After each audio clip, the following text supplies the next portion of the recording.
What's the point of being married to a man like that? That was the line that did it. That one sentence. Loud enough for the whole table to hear. Loud enough for the waiter walking by to flinch. Loud enough to gut me where I stood, glass of wine still in my hand. Smile frozen on my face like a fool. My name's Daniel. I'm 34. Civil engineer. Quiet guy, loyal to a fault. And until that moment, a man who honestly thought his wife respected him, even loved him. We'd been invited to one of her girls' night dinner parties, only this time, the husbands were allowed to tag along. Or as they called us, the background extras. Yeah, that kind of party. My wife, Clara, had been riding high lately. She'd just gotten promoted at her marketing firm. And I was proud of her. I really was. I'd even surprised her with a diamond pendant to celebrate. But somewhere between her new title and her new circle of high-rise friends, she started looking at me like I didn't fit her world anymore. That night, I should have stayed home. I should have listened to that ache in my gut. But I went. I supported her like I always do. Dressed sharp, made polite conversation. Laughed at her friend Ava's terrible jokes. I was being the solid man I'd always been for her. And then it happened. Ava brought up our old car, the one Clara used to drive before her company gave her the new one. Oh my God, remember how that thing sounded like it was dying? She laughed. Clara joined in. Back when I was stuck playing housewife with a man who took pride in DIY all changes, they laughed.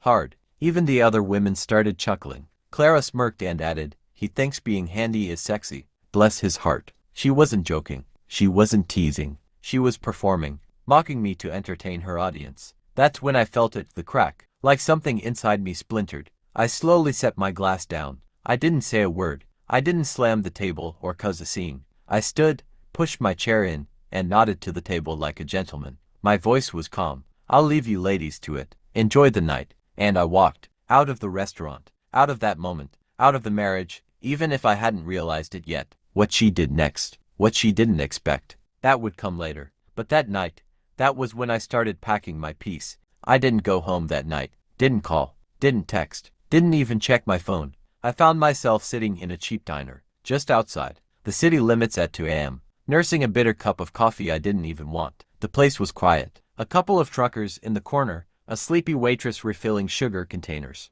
But it was peaceful. For the first time in a long time, I could actually think without someone talking over me. I stared at my wedding ring, spun it once, took it off, placed it on the counter beside the mug. It looked foreign, cold metal, meaningless now. It used to stand for something. Now, it was just a prop I'd been carrying to fool myself. At 7:12 a.m., the first call came. Clara. I let it ring. I didn't block her. That would be too obvious. Too emotional. No, I wanted her to feel the silence. To sit in the space where my voice used to be. By 7:45, she texted, "Daniel, where are you? Call me when you get this." I turned the phone over. At 9:10, she called again. I ignored it. Then came the flood of messages. "Are you okay? Daniel, this isn't funny. Talk to me." I didn't mean what I said. They were just jokes, you know that.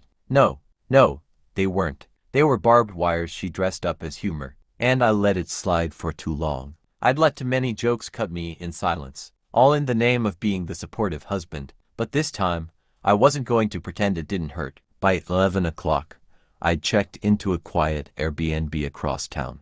No friends, no family, just me. I needed space not just from Clara but from the version of me I'd been in that marriage. The guy who smiled while dying inside. The man who got quieter just to keep the peace. He was gone. Around noon, she tried a different approach. She called my sister, called my office, even emailed me with the subject line, "Please just talk to me." I didn't. I went for a walk instead, watched kids ride bikes in a park, saw a father tying his daughter's shoe and wondered what it would feel like to be in a love that didn't humiliate you. That night, I turned my phone on airplane mode, not to punish her but to protect the quiet I'd finally found. She was unraveling, and I wasn't lifting a finger to stop it. She didn't know it yet, but this silence, it was the loudest I'd ever been. By day 3, her tone had changed. The texts went from panic to passive-aggressive. "I don't know why you're doing this. If you want to act like a child, go ahead. You're overreacting." It was a joke, Daniel. She still didn't get it. Still didn't understand that the man she used to guilt,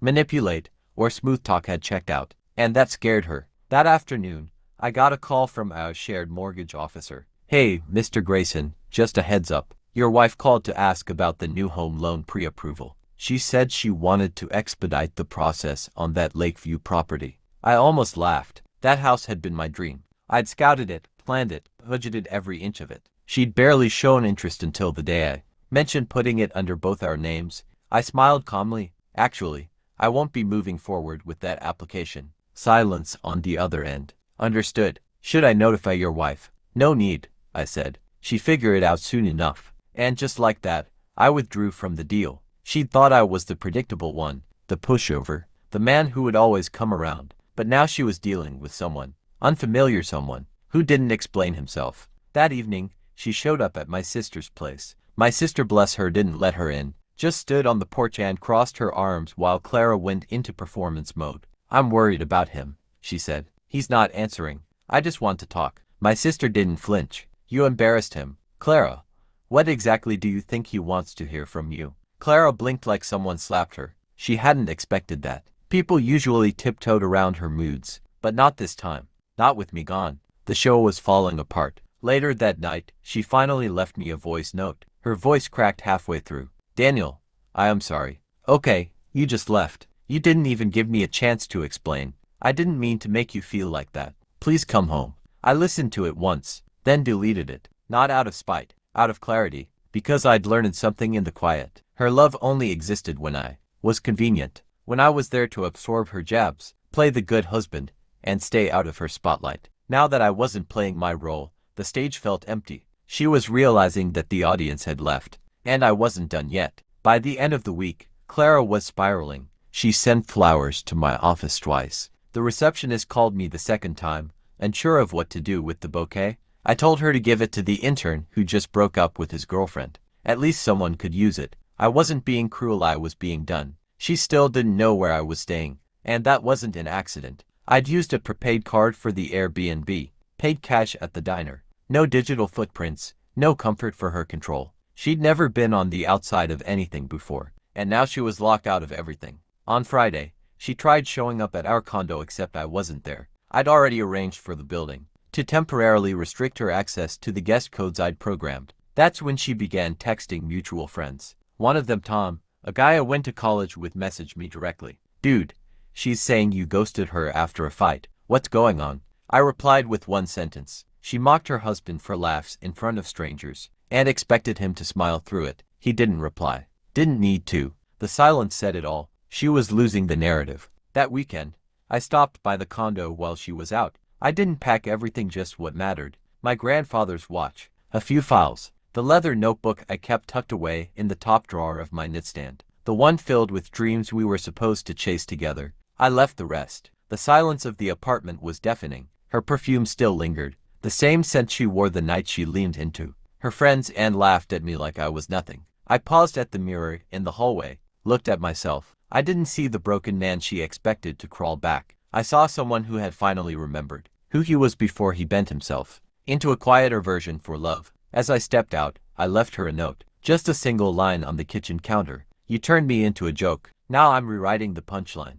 No threats, no begging, no explanations, just truth. That night, I got another voice message. Her tone was shaky, less polished now. The cracks were showing. Please, Daniel, I'm scared. I don't know where this is going. Can we just talk? I'll listen this time. I promise. But it was too late for promises. She wanted to talk. She had her chance when I was still answering. Now she was alone in the silence she created. And I was walking straight into freedom. 2 weeks. That's how long it took. 2 weeks of unanswered calls, returned gifts, ignored emails, and mutual friends going quiet on her. 2 weeks of silence, and she finally cracked. I got the message on a rainy Thursday evening. Not a voicemail this time, an actual video message. She looked tired, makeup smudged, voice hoarse, and for the first time in years, I saw her. Not the version she performed for her friends or dressed up for dinner parties. Just Clara, bare, raw, uncertain. I messed up. I know that now. You didn't deserve what I did to you at the party.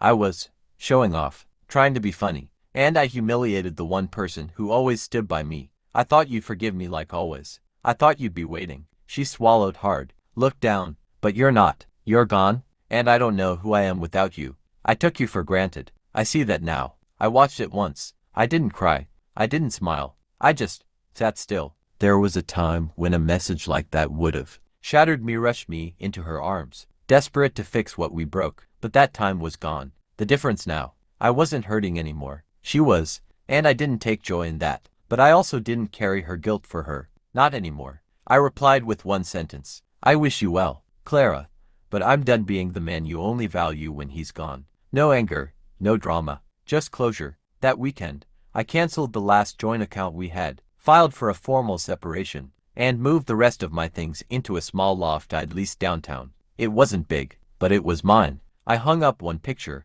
a photo of me standing by the lake from years ago, alone, smiling, before her, before the noise. I'd come full circle, not bitter, not broken, just free. Now let me ask you, have you ever loved someone so deeply, only to realize they never truly saw your worth until you were gone? Drop your story in the comments, or tell me this: would you have answered that call, or stayed silent like I did? I'm reading every comment.